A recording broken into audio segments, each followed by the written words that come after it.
So we're good to go? Yes. Okay. All right. Good evening, everyone.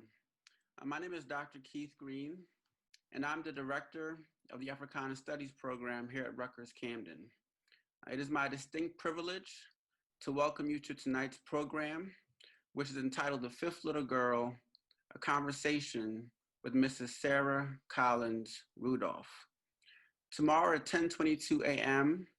will mark the 57th anniversary of the bombing of Birmingham's 16th Street Baptist Church by members of the Klu Klux Klan. 4 little girls were killed as a direct result of that blast. Their names are Denise McNair, who was 11, Cynthia Wesley, Carol Robertson, and Addie Mae Collins, who were all 14 years old. But there was a 5th little girl who was also present, and she survived. Her name is Mrs. Sara Collins Rudolph, and she's our special guest tonight. Before we begin our program properly, I want to note that this event is being recorded, and everyone's mic should be muted. Your mic will be muted for the entirety of the program. We will have a Q&A at the end of the program, at which time you'll be able to submit questions through the chat feature of the Zoom. At this point, I also want to send out several thank yous to the many people who helped to make this evening possible. You get to see my face at the beginning, but that doesn't mean that I did all the work or even most of it in some cases. And so I do want to acknowledge all the folks who helped to make this evening a reality. I'd like to reach out and thank Dr. Howard Marcatello, Dean of the College of Arts and Sciences at Rutgers Camden, for providing generous support to make this evening possible, as well as Associate Dean Jane Siegel, both of them, Dr. Marcatello and Dr. Siegel, who believed in this project from the very beginning. I also want to acknowledge Julie Ronsinski and Kate Blair from the Office of Web Design, who helped us spread the word about the event across our campus and surrounding units. I'd like to thank as well Dee Johnzak, who's the secretary for the Africana Studies program, and who helped us to navigate some treacherous bureaucratic terrain when it came to processing the paperwork to make this event a reality. I'd like to acknowledge Mr. Owen Bryant, who we'll hear from him later, but who is a great lover of history and someone who takes the story of the 16th Street bombing very seriously. So we're thankful for him this evening. And then I want to acknowledge, in some ways, many ways, my co-collaborator on this project, Dr. Rosemary Pena, who helped facilitate the Zoom meeting this evening, as well as the graphics. Her daughter, Brandy, actually put together the original poster, and we'll hear from Dr. Pena later as well. So thank you for all that you've done to make this evening a reality. And then finally, all of you who are on this call this evening. We made this program for you so that we could learn and talk about this history together. And without you, it wouldn't make any sense. It wouldn't be worth the work and the labor. So thank you all for sharing the link, for telling friends, for telling family. On the call already, I can see some of my church folk family who are present. I know my wife helped a great deal to kind of spread the word in our community. I think the NAACP is well represented tonight, alongside Historical Society and several other groups that I'm happy to be affiliated with. So thank you all for coming out this evening. And again, it is being recorded. So for those of you who might have friends or family who couldn't make it out, please note that in a few days, maybe a week or so, we'll have the video up and you can also watch it at that time as well. All right, so by way of kind of setting up why this event is so special, I want to briefly refer to an event that I saw last evening, which was the versus battle between Patti LaBelle and Gladys Knight. And for those of you who know, the versus battle is a type of program which has been happening since COVID started, where very famous entertainers come together and kind of battle with their greatest hits. And both Gladys Knight and Patti LaBelle, of course, are titans in the world of music. When we think about the civil rights movement, in many ways, their songs that they wrote, that they sung, have been the soundtrack, right, for the modern civil rights movement. And about 500,000 people were on that Zoom or Versus battle last night. And both Mrs. Gladys Knight and Patti LaBelle, they're worthy of our attention, worthy of that Versus battle. But I recall looking through the comments and someone saying that Patti LaBelle and Gladys Knight are examples of Black royalty. And tonight, I feel as if we have Black royalty in our presence as well.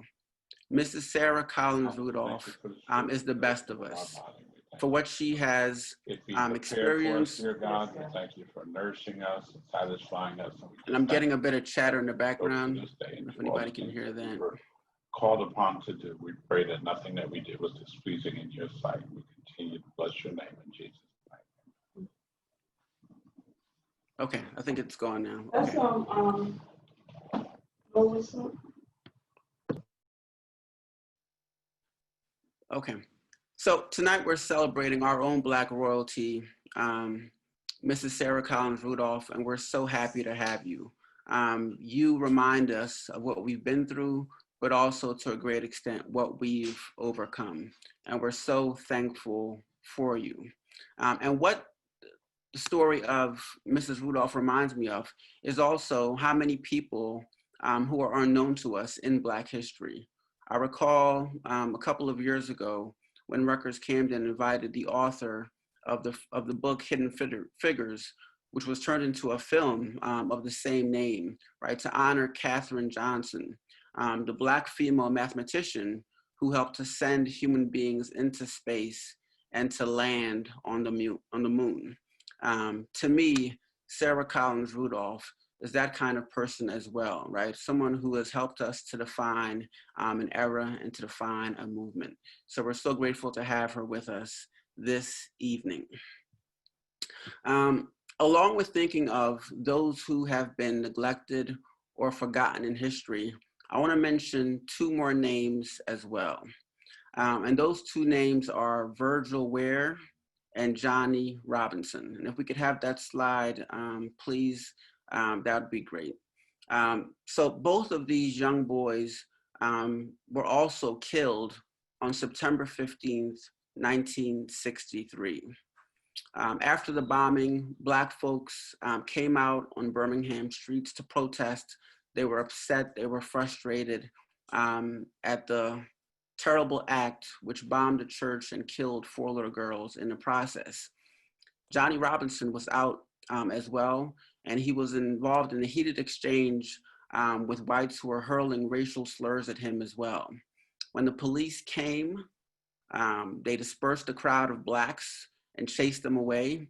And while Johnny Robinson was literally running away, a police officer with a shotgun sitting in the back of his squad car discharged a shot and killed Johnny Robinson. He was only 16 years old, and he died also on September 15, 1963. Virgil Ware, who was 13 years old, was riding on the handlebars of his brother's bike. And on supposedly an alleged dare, 2 white teens, one dare the other to shoot at this young Black boy, shot at him, and he was also fatally wounded. He was only 13 years old. They both died on September 15, 1963, and we mourn their losses today. So I'd just like to call out before we begin our program properly, the names of the children that we know of, right, of our young Black children who died on September 15th, 1963. Denise McNair, Carol Robertson, Cynthia Wesley, Addie Mae Collins, Johnny Robinson, and Virgil Ware. Thank you.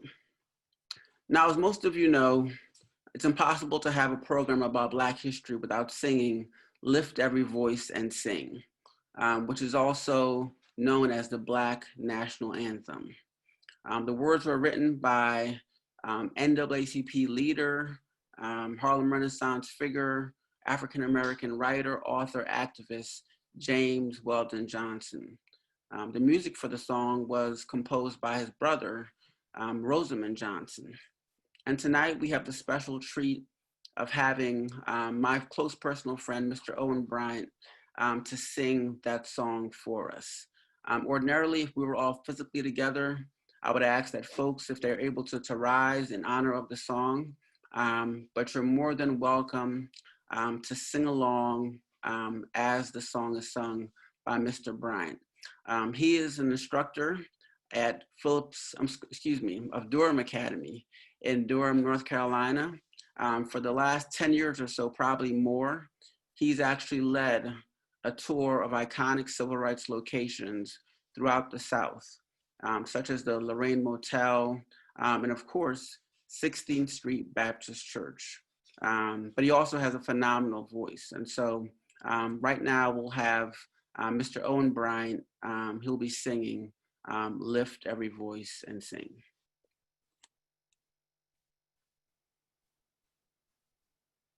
Lift every voice and sing till earth and heaven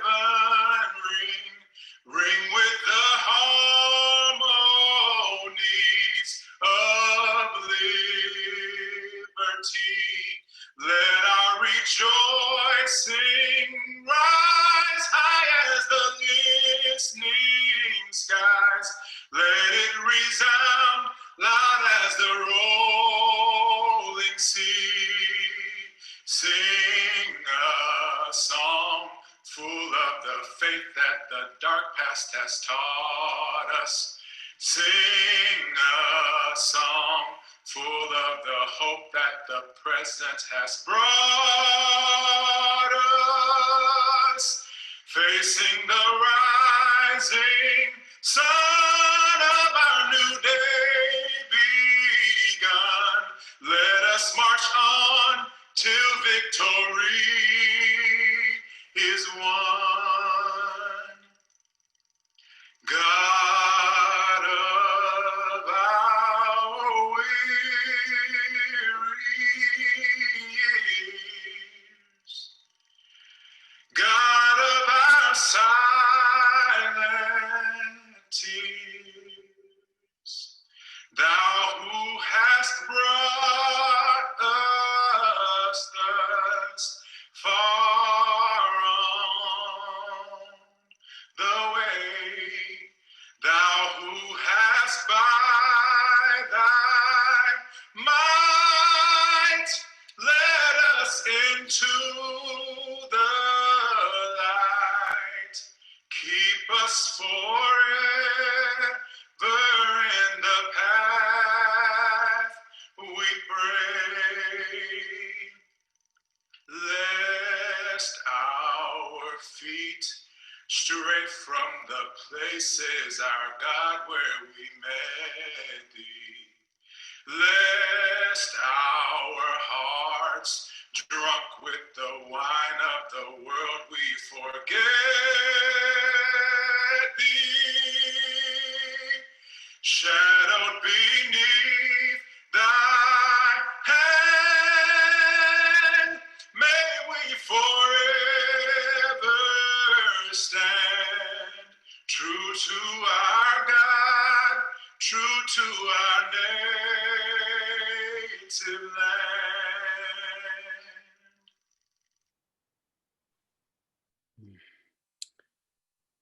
Thank you, Owen. When we spoke a few days ago about him singing the song, we talked about how, in many ways, Lift Every Voice and Sing is more than a song, and in some ways, even more than an anthem. It's almost like a prayer. And so thank you for invoking the spirit of Black excellence and Black power, Black survival with your beautiful rendition of that song. Thank you so much. Now, I'm aware that many folks are, of course, familiar with the story of the 4 little girls and the bombing of the 16th Street Church. But I know that some folks may not be aware, and so I want to make sure that folks have an opportunity to learn even as we discuss this evening. So what I'd like to do now is to show a short video which talks a bit about the 16th Street Church and its bombing in 1963. It's a short video, about 3 minutes long, but it properly kind of sets up the conversation we'll have later with Mrs. Sara Collins Rudolph. So at this time, we'd like to have that video played.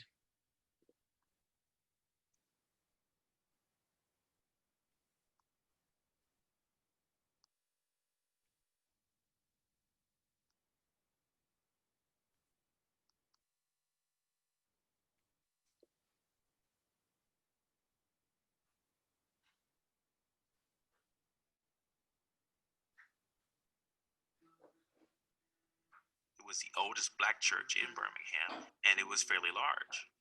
And so it made sense that meetings would happen there, which would also make it a target. On Sunday morning, September 15th, it was Youth Day, right after Sunday school.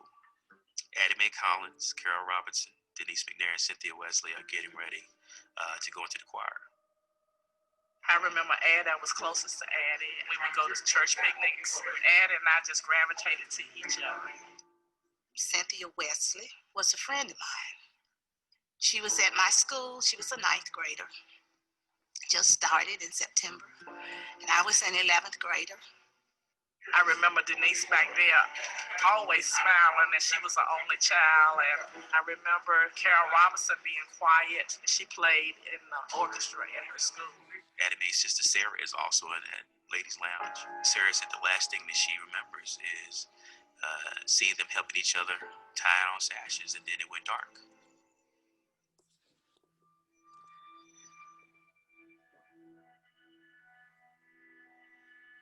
We're talking about an explosion that reverberates through the entire city of Birmingham. Everybody heard it. I was at South Illerton Baptist Church, and our pastor was shifting kind of nervously across the room and said he had received word that 16th Street Baptist Church had been bombed. I was in Sunday school class. The building seemed like it was shaking off its foundation. Fumes, smelling fumes, and getting hit in the head. I couldn't find my younger sister. Only later to find out that she was taken to the hospital. She was only 4. She was cut in the head, blood dripping down her clothes and down her face. Reverend John Cross comes down after the explosion to go into the hole and hears moaning. My father heard somebody saying, Addie, Addie, and he realized that Sara was calling her sister's name because that's the last voices that she heard before the explosion occurred.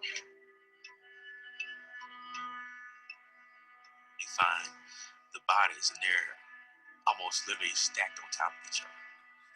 He said they looked like they had been blown together. It devastated me.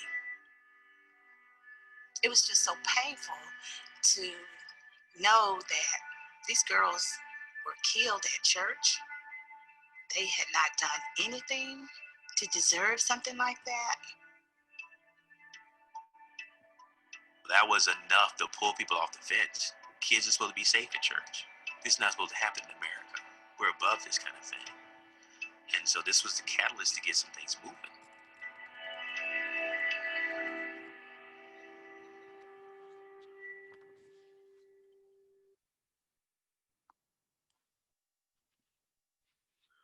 Thank you. So as you can see from the video, this is heavy material.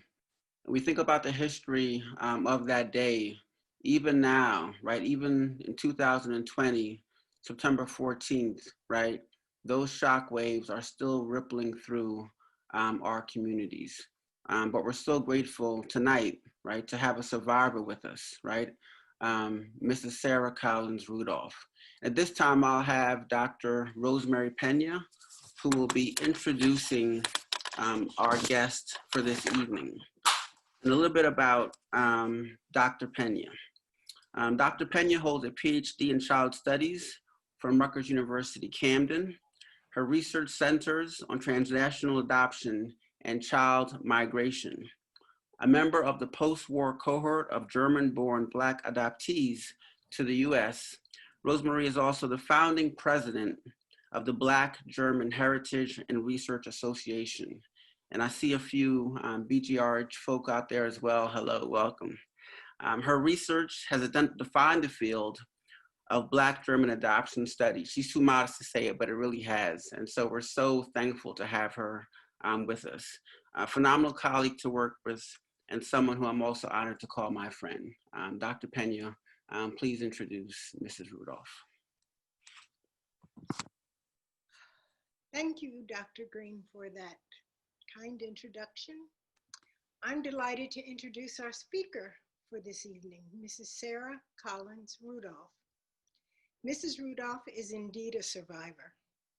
On the morning of Sunday, September 15, 1963, she and her sisters Janie and Addie laughed and played on their way to the 16th Street Baptist Church, where they were expecting to take part in the usual children's Sunday services. However, a bomb planted by the KKK detonated at 10:22 a.m. and radically changed the course of their lives and American history. Along with injuring almost 24 people, the blast fatally wounded 4 little girls, Sarah's older sister Addie Mae, and 3 of her close friends, Denise McNair, Carol Robertson, and Cynthia Wesley. But Sara survived the explosion that tore a gaping hole into the side of the church building, toppled its steps, and shattered its stained glass windows. She is the 5th little girl. The bombing of the 16th Street Baptist Church would sear the nation's conscience, eventually leading to the 1964 Civil Rights Act. Mrs. Rudolph, however, is more than a historical turning point. She is a woman of deep faith and a devoted wife. She has been a committed member of Perfecting the Saints Ministry in Birmingham, Alabama for several years. Among her many awards, Mrs. Rudolph received a Harmony Award by CORE, the Congress of Racial Equality, in 2002. She is also the author of the forthcoming book, The 5th Little Girl, the sole survivor of the 16th Street Baptist Church bombing. It should be out in October. She has 3 living sisters, Junie, Janie, and Flora. Mrs. Rudolph lives in Forestdale, Alabama with her husband, George Rudolph, who is a Vietnam veteran. And now it is my honor to present to you Mrs. Sara Collins Rudolph.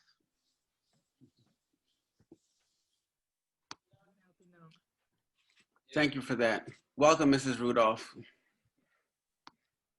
you. Good afternoon. So we're going to have a conversation this evening, and we want it to be informal and easy as can be given the topic of the conversation. At any point, if you'd like to stop or pause or simply just kind of break off, just please feel free to let me know. We're so thankful to have you here with us, and for the time that we have together, we're really appreciative of you spending it with us. Thank you for having me. Sure. So people may just simply think of you as someone who survived a tragedy, but I would love to give them a sense of just who you are as a person, even before we talk about the events of September 15th. So could you tell us a bit about your background in terms of, for instance, are you from Birmingham? Is your family from Birmingham? Yes, we're from Birmingham in an area called Smithfield. Okay. Yes, I was raised there. Okay. And so growing up, what was it like living in Birmingham? And you can talk about the good and the bad. Just what was it like in terms of your childhood living in Birmingham? We had a good childhood, you know. And Mrs. Rudolph, if you could speak up just a little bit, because the audio is a little bit low. Thank you. At the time, we had a good childhood living in the city of Birmingham. Mm-hmm. You know, my family was large. I had 6 sisters and 2 brothers, but there's just 4 us now, you know, alive. Okay. But we would have games, and when we was young, we played different kind of games, and we went to the 16th Street Baptist Church, in which we had Bible school meetings, and we would go out and swim. He had a pretty good life. The only thing about it, it was just so segregated, and Mm-hmm. we was born in during the segregation, during segregation. Mm-hmm. So it was just a way of life to us. And I remember how they would have signs on the doors of the restroom what had color and black, and we couldn't use different kind of water fountains because it was the same way. They would catch you using the white water fountains.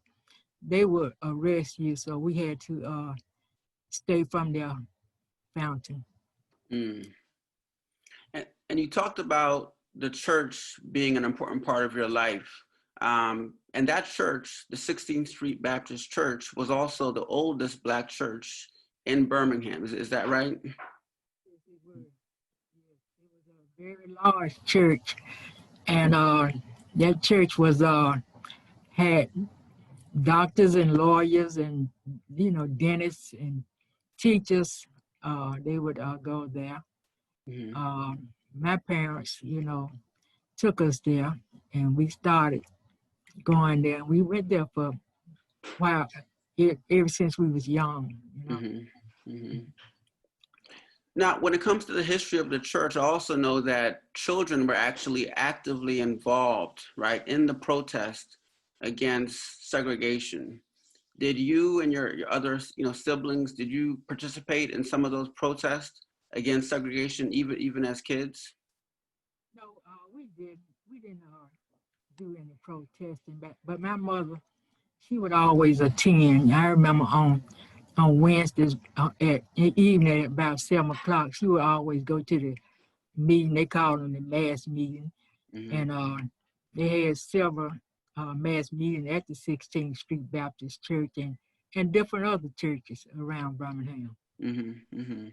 So that really, in lots of ways, kind of sets up then what happens, right, on the morning of September 15th, because that wasn't simply just, a random attack against any church, right? They knew that they were attacking the oldest Black church in Birmingham, right? And they were attacking a church that was central to the movement to fight segregation, right? Yes, that's where Martin Luther King would have his meetings there because of the fact that it was a large church and they Mm-hmm. could seat many people. Mm-hmm. Mhm. And I've never had the privilege of visiting folks. Like I mentioned, Mr. Bryan earlier, have actually visited the church and seen it up close. But even from the pictures that I've seen online, it looks like a beautiful church. Very beautiful. Mhm. Very big too. So if you could now, would you kind of walk us through the morning of September 15th, 1963, and as much as you remember of everything kind of leading up to the moment of 10:22 a.m. But that particular morning, I remember my mother getting us up real early to go to church because we were so excited. It was Janie, Ed, and I. We walked to church that morning, and while we was walking, Janie had a little purse shaped like a football, and we was just throwing it and catching it, just having so much fun all the way there. We walked about about a mile and a half. And when we arrived that morning, we came on down to the basement where our class was. Janie's class was upstairs where the most of the older girls was. So when we came downstairs to freshen up, uh, she went on upstairs and she told us, she said, Addie, you and Sarah, make sure you go to your class. So we said, okay. But we didn't go in that morning simply because the class was already, in section. So while we was in the ladies' lounge, that's when I started looking out the door. Just our class sit out in the middle of the floor, and I can see them from the ladies' lounge. So I continue to look out, just waiting for us to turn out, my class to turn out. And that's when I seen Denise McNair, Cynthia Wesley, and Carol Robertson. They came on into the door and they spoke to us and went on the other side where the stalls were located. So when they came out together simply because there were about 3 stalls on that side. So when Addie was standing by the window, and that's where the couch was located, and Denise walked over there and asked Addie to tie the sash on her dress. And when she reached her hand out to tie the sash, and we all stood there to look at her tied. And all of a sudden I heard this noise, boom. And I hollered, Addie, Addie, Addie. And she didn't answer. So I didn't know what had happened. I thought they had ran back on the other side where the class was. So then all of a sudden I heard someone holler, they bombed the 16th Street Church. And that voice was so clear as though this person was inside with us. But right where they were standing, it blew a crater. And I found out this person's name was, later on, it was one of our deacons. His name was Samuel Rutledge. And he said when he heard the noise downstairs, he decided to come down the steps. And when he looked to come down the step, he's seeing that the steps were blown away. So he jumped down to see what it was. And he saw me just standing there, he told me. So when he seen me, he picked me up in his arm and he carried me out to the ambulance. They was already out there waiting. So they rushed me to Hillman Hospital. It's University Hospital now, but they rushed me there. And when I got there, somebody said that I had to wait on the couch. So I waited there because they said that the doctor wasn't in, the eye doctor wasn't in because the debris had went flying into my eyes and face, and I couldn't see anything. So later, while I laid there, my sister Janie came in, and I asked her, I said, where's Addie? She said that Addie had hurt her back, and she was gonna come to visit me tomorrow. So I said, okay, but I guess she said that because she didn't want me to get upset by what had happened to Addie. But anyway, they rushed me on upstairs and operated on my eyes. And when they was finished, I came to my room, and that's when my mother was upstairs. And she told me that that's when I found out that all the girls that was in the ladies' lounge with me, they was killed, and I was the only survivor. I mean, I can't imagine the emotions you must have felt. 1, from the bombing itself, and then 2, to start to slowly kind of realize that your sister and your friends, right, had all been killed. I was upset, because I was just wondering why did they kill Ed and the other girls? And they were so sweet girls, all of them.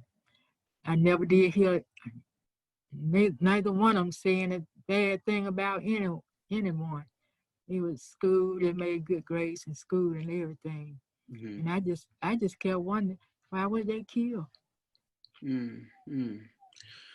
Could you say a bit more about your sister, Addie Mae? Because I'm sure you knew her best. And sometimes we'll hear these names in history and just think of them as, a name and an age. But you knew her. That was your big sister. Could you tell us a little bit more about her personality, what she liked to do? Who was Addie Mae? Addie was so sweet and so humble. And she just loved people, and everybody loved her too. And she made good grades in school, and we was always together. When you see her, we would go to different places together. I remember at the time, my mother would make aprons and sell aprons, and we would always be together selling aprons. And the kids in our neighborhood, we had plenty of kids in our neighborhood. Whenever we wanted to start a baseball game, Addie was always there. She loved to play baseball, and she loved to play all the different kind of games that we would play. You know, she was just a sweet girl, and never said anything bad about no one. You can get along with her. I mean, even in the story as you tell it, the last thing that she did, right? She was taking care of someone else. Denise McNair was the youngest of the group, and she asked Addie, right, to tie her sash. So that tells me that she was also a caretaker, right? She took care of other people, which is a nice way to remember her. She was a peacemaker in the family, you know. If anybody, you know, get into fights or fuss, Addie was always there to tell us, you know, stop. She just was that type of person. Sounds like it. In terms of the effects, and there are multiple ways to talk about the effects of what happened to you. And in the corner, folks can probably see this picture that your husband placed there earlier, right? It's of the Life magazine photograph that someone took of you, I believe that the next day after the bombing. And as you said, because of the debris which flew into your face and also into your eye, right? You couldn't see anything. Could you talk a bit about kind of what life was like for you after the bombing and after the injuries to you? After the bombing, everything had changed, you know, since you see the picture with the patches on my eye. I remember when the doctor took them off, he asked me, what do I see out of my left eye? And I told him, I said, I see a little light. And he said, asked me the same thing, what do you see out of your right eye? And I told him I couldn't see anything. So I was blinded suddenly from the glass. And I had to go back to school about a week after I left the hospital. And I had to really get used to seeing out just one eye again. I wasn't as playful in school. I wanted to go out and eat like I used to. I would go out for recess, but by me having that just one eye, I stopped. I just didn't do that anymore because I remember how before I left the hospital, they told my mother to bring me back in February because they was gonna have to remove my right eye. Because if they didn't remove my right eye, I would go blind in my left eye. So things had changed, my grades had changed. I was an A student at first, but I just didn't do the work like I used to. It changed everything. Of course, right. You note that, so the next week, you returned to school after all of this happened? Yes, I did. I had to go back to school. I didn't get any counseling. It was kind of hard, you know, by being at the age of 12. I didn't know anything about getting counseling or anything like that. So I had to go back to school in a terrible condition. I was still having a nervous condition, and I would hear that sound all the time when I would go places and hear cars backfiring. I would still jump, like I would hear that bomb over and over again. But I just had to go ahead on through life and live. And of course, now we realize that what you experienced was real trauma. I recall speaking to your husband, Mr. Rudolph, and him being a Vietnam veteran and talking about recognizing the signs of trauma, right, and PTSD. But that's so hard to think that, you had to, go back to school and try to pretend as if things were normal when so many things had changed for you. How did your family, I mean, how did your family change, the dynamics change after, losing your sister, the injuries to you, what happens to your friends, what happened to the church? How did the family, how were they impacted by that? I remember how my mother and father, they very hurt about it, about what happened, and you can just see it on their faces because that was something that happened to us that should never have been. And they wouldn't talk much about it, but I can just look on their face and just see the hurt that they had to go through. But it was just devastating that our family had to go through something like that for no reason at all, you know. Mm-hmm. And I'm so sorry for it. So we know that eventually 3 members of the KKK were eventually pointed out and to some extent held responsible for the bombing of the church and for the murders of 4 little girls and for the injuries to you and to other folks. But it was really justice delayed, right? In so many different ways. And just for the record, so folks know this, the 3 men's names are Robert Chambliss, and he was finally convicted in 1977. This bombing happened in 1963, and he wasn't convicted until 1977. He only spent 8 years in prison, and he died at 81 years old, right? For killing, little girls who were teenagers, right? We also have Bobby Cherry, convicted in 2002. He lived to be 74 years old. And then Thomas Blanton, convicted in 2001, who just died this past summer in 2020, right? Lived to be 82 years old. Could you talk to me about kind of what that makes you feel to know that these men had a chance to live into their 70s and 80s, after what they had done? Yes, it was a shame that they went to the bar of justice, and it took them 39 years to bring them to the bar of justice. But the girls, they didn't get a chance to live their life. They did everything they wanted to do. And they worked, they enjoyed their families and everything, but these girls were just shot, just bombed at an early age, and they didn't get a chance to even have a family. So they already knew who they were because several of the men, they gave them nicknames. They gave Robert Chambers Dynamite Bob, and they gave Cherry. They called him Cherry Bomb. They knew who they were. I don't know why they waited that long to have their trial. Mm-hmm, mm-hmm.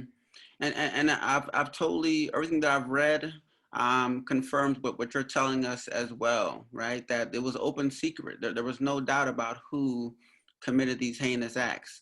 If your nickname is Dynamite Bob, then it's pretty clear what you're about and what you've done.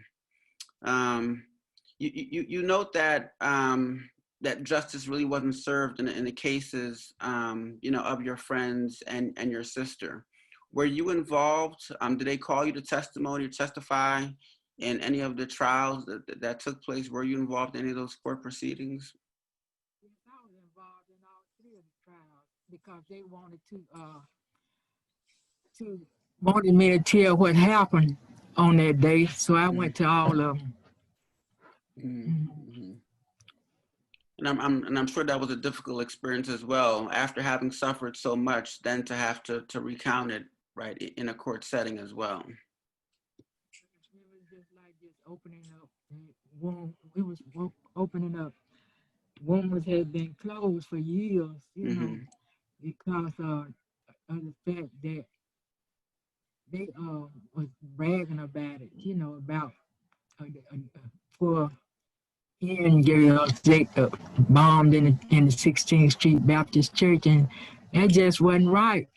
And then we see that the city of Birmingham and also the Bull Connor and all the other people in office, they was involved in it. Governor Wallace was involved, and they didn't bring those guys to justice like they should have, because they was all involved in it themselves. And so when we talk about, and I'm glad you bring this point up, so when we talk about the bombing of the 16th Street Church, sometimes it's framed as if it's simply just a matter of the KKK and these three men who were a part of the KKK. But it was more than the KKK, right? It was the police department, right, who were complicit. It was the mayor's office, right, the governor, and in fact, the entire state of Birmingham, entire state of Alabama, right, is basically implicated in this crime, because how would it have taken that many years to bring these men to justice if people were not co-signing, if they were not silent? They wanted to keep it quiet when it happened, as though it didn't happen. But they knew what they were doing, because they didn't want us to have our civil rights. They wanted us to just stay in our place. But I just thank God that the Civil Rights Bill was signed, and a little order, came in the city of Birmingham after that. Right, and so definitely the next year in '64, we do have the passage of the 1964 Civil Rights Act, which is a landmark achievement. But unfortunately, right, your sister's life and her friend's life as well, right, was part of the process that took for people to finally recognize how wrong segregation was and how much, right, Blacks had suffered. And we've talked a bit about this, before this evening. And I know for you, some people might call it reparations. Some folks might call it restorative justice. And I think I've heard you use the term before, restitution. Given all that you suffered, right, and given what your family suffered and the community has suffered, do you think the city of Birmingham should do more to address and redress what has happened to you? Yes, the reason why I say this, since the city was involved in they wanted segregation forever, like Governor Wallace says, segregation now, segregation tomorrow, and segregation forever. They was involved, and I should get restitution for my injury, because they was doing, making all these things happen in Birmingham, the police dogs on people, and the billy sticks, all this. These was people in government, She deserved it, Dr. Green. She deserved it. I agree, Ain't no Mr. doubt Rudolph. about it. I agree. And that's the voice of Mr. Rudolph chiming in. What's the difference between Sarah? What happened to her was a terrorist act. So with 9/11, that was a terrorist act. Boston Marathon was a terrorist act. Those families got restitution. So it's only fair that Sarah received it. She should have been got it. But Alabama turned a blind eye and just say like ain't nothing happened.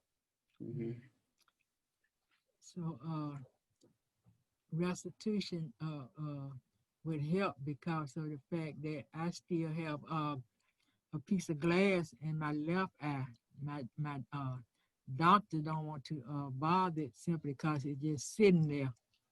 And I still had to go to the doctor for that eye every 4 months. And they just hadn't stepped up to try to help.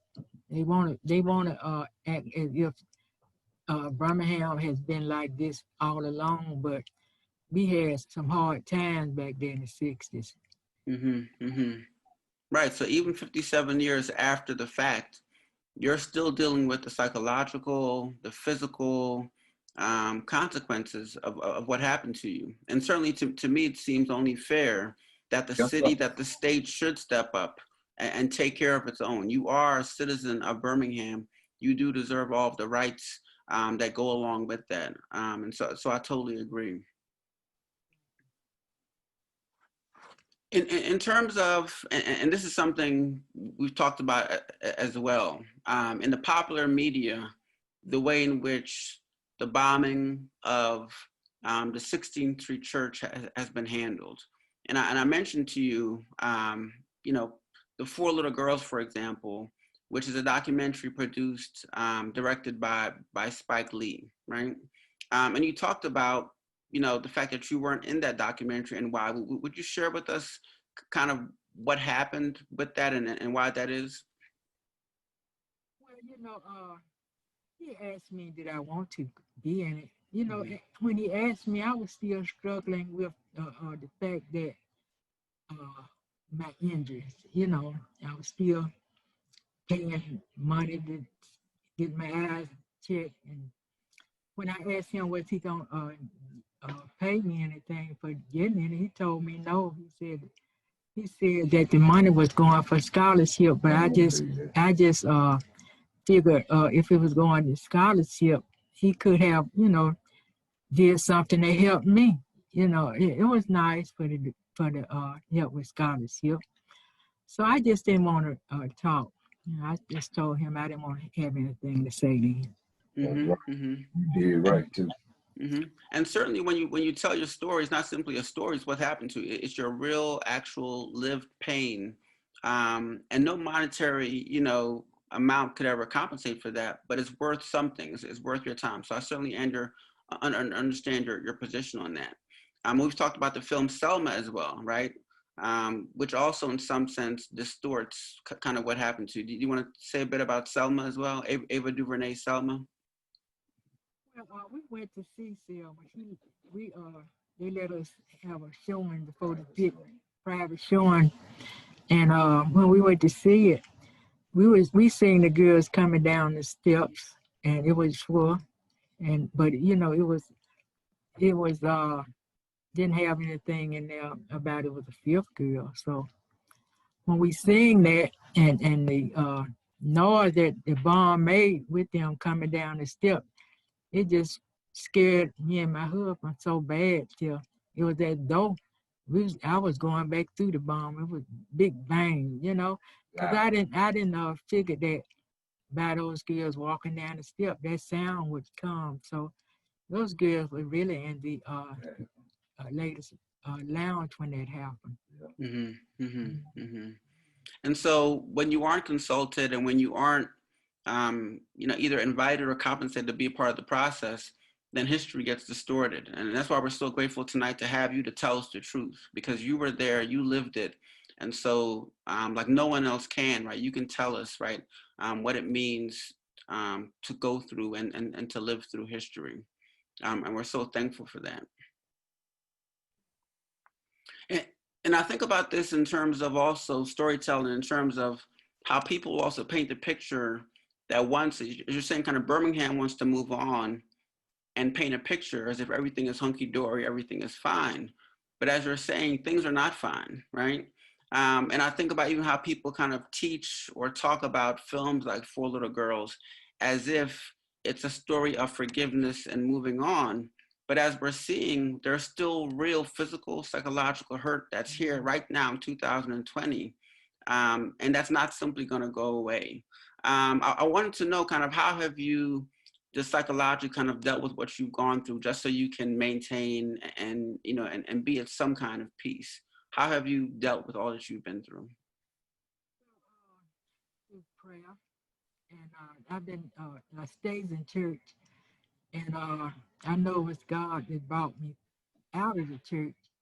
So I stayed and I just give God the praise and the honor, because one day I was sitting in a church and an apostle came up to me and he was telling me what God was showing him about me. And he told him that God was showing him that I was suffering with fear and I had a nervous condition. And when he laid his hands on me and he prayed, that's when the things that I was afraid to do in church, I started doing, because I always wanted to stand up and testify and do things like getting on the RUC board. And after that, I started, after prayer, I began to be a devotion leader. And I got on the RUC board, started serving on the RUC board. So I think I know there's God that laid his hands on me, and I was a better person after that. Well, I certainly would agree. I mean, when you look at the pictures and the images, the hole that was blown through the side of the church and the explosion was so powerful that the glass was knocked out of the windows across the street. And to think of you as a little 12-year-old girl still standing in the midst of that's nothing short of a miracle, right? So we thank God for that. That's right. Yes, sir, Doctor. Yeah. So I just give him praise because I wouldn't be alive if it had not been for him. Because when I began to see how the church looked, I always say to myself, "Oh, I know it was God that brought me out." So you've told your story in a book, and I want to make sure to get the name right. It's called "The Fifth Little Girl, Sole Survivor of the 16th Street Baptist Church Bombing: The Sara Collins Rudolph Story." And I know you said you've been working on that book for many years. Could you just talk about that process and what it's been like? I had a ghostwriter to write it, you know, and everything that has been happening throughout the years. That's what's in the book, you know. And I talks about how God had healed me, and how I had to repent and give my life to God, and that's when all the healings, you know, came. Because nowadays, you know, we go through things in life, and people don't acknowledge God. So the word of God tells us we got to acknowledge God in everything that we do. So that's what I do. I acknowledge him and talk to him even before I talk to people about the bomb. So he give me that peace that I need. So inside the book, I talk about my life, how my life changed, and how I had to forgive these clans because I didn't want to go through life being angry, because when I was young, I was very angry about, you know, the death of those girls and my injury, but I had to tell God about it and let him heal me, because I didn't want to carry that hate on through my life, because, you know, hate just only bring sickness onto you. So I just had to forgive those guys. Certainly, as an act of self-preservation and self-love, right, to maintain your own self. Amen.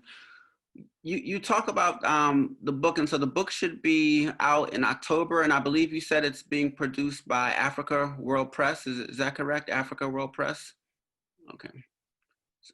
So, and so I would just encourage folks who happen to be on the Zoom meeting this evening that if we don't see that book in October, that we should be emailing, right, and contacting Africa World Press, because I know that you've worked on this book for a very long time. It's a very important story. Other folks have been telling the story, and I'm not gonna, you know, pick sides or knock anyone else, but I'm talking to you right now. So I know your story. I know it's coming from you directly, and I would love to see your story in print. I would love to see you get the credit that you deserve for being a survivor and being such a phenomenal person. So I know definitely I'll be looking for that book, and also contacting Africa World Press to ask questions about when and where and how, right, will this book be appearing, because we want to hear your story. We want to hear it from you. Right. Thank you so much. So the Africa World Press is up there by you, somewhere in New Jersey. It is, and so definitely I think we can do something to exert some community pressure, right, to make this happen. Now I know you're also, folks might be wondering, well, how can I, you know, learn more about and talk to, and perhaps even have, you know, Mrs. Sara Collins Rudolph come to my institution or my group. And so I know you're on Twitter, right? And I'll actually put, I believe I have it here, put your Twitter handle in the chat so folks can see it. And you also have a website. So your Twitter handle is @Sara, RUDOLP. And your website is Sara Collins Rudolph, right, .com. So let me put that into the chat if folks want to. Sara Collins Rudolph at gmail.com. Facebook, okay. Instagram. Okay, and so they can also email you. And say that email address one more time, please. Sara Collins Rudolph at gmail.com. I'll put that up there as well. And so you can definitely reach out to Mrs. Collins and have her come enlighten your community as well.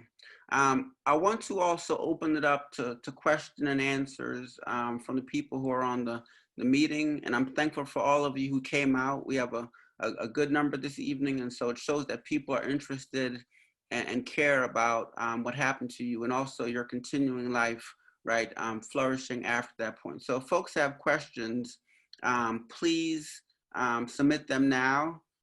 We're not making we're not taking anyone off mute because we'd like to make sure we can control the questions and that all the questions are respectful. But if you have a question, please go ahead and submit that through the chat feature.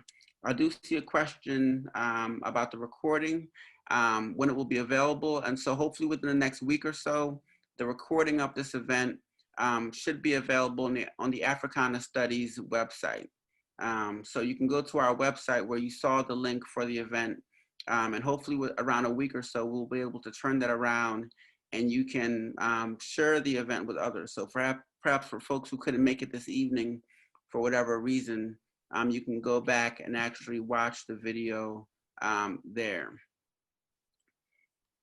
Okay, and someone's asking for the link to the website. Let me see.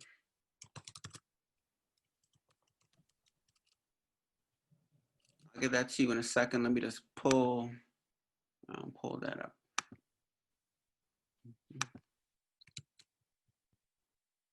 Okay, so I'm placing that now in our chat. There's the link to the website, and so just check back in a few days and you'll be able to see the video of tonight's event there. All right, you're welcome. So as folks are kind of formulating their questions, and I see one question now. This is from Linda Shockley, who is the president of the Lawnside Historical Society, a group which I'm also a part of and sit on the board. Thank you so much for your question, Linda. Her question is, what actions can be taken or what is being done now to seek restitution? Well, right now, I have some lawyers that is working with me and to get restitution. Okay. So you do have a legal team that's working on it as well. And I think that, for instance, from our side of things, what we can also do is to apply pressure. I noticed that one of the things that you talked about when you mentioned restitution was having the city of Birmingham issue you an official apology, right? To issue an official apology. So the mayor's office, the city council, all of those things are publicly available information. We should be then emailing, right? The mayor of Birmingham, the city council, we should be contacting them to apply pressure to say, why has there not been an official apology issued for Mrs. Sara Collins Rudolph, her family, the victims' families, and so forth, right? We should be saying that she needs, right, medical care provided free of charge, right, from the state. There's no reason why you should be paying for medical care for the injuries that you suffered as a result of something which was really state-sanctioned violence. And so I think for our part as well, we should be also reaching out to people who are in positions of power to apply that pressure. But that's a great question.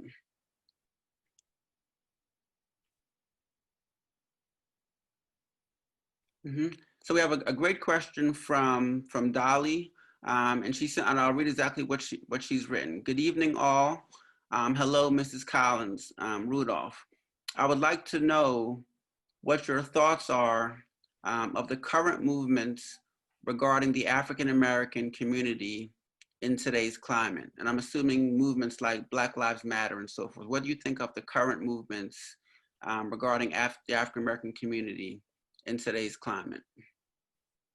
Well, I think, for one thing, I think about the movement and what's going on, that they haven't really treated Black people fair. Simply because of the fact that the police is going out killing our Black men, and they getting off like nothing happened. And if it was something like that happened to the white guy, you know, they would put them on trial and be fair, but they're not giving us fairness for the things that they doing to our Black men. They not putting them in jail, they just letting them go. And this is wrong. And all this hatred has come out, racism has come out simply because we don't have a president to talk against it. You know, I remember one saying, he said, when you arrest the Blacks, don't treat them fair, don't treat them good. Just you know, just do what they want to do, but that's not the way to handle that. They should treat the police by putting them in jail and make them be accountable for what they are doing to our Black men and Black women. Certainly.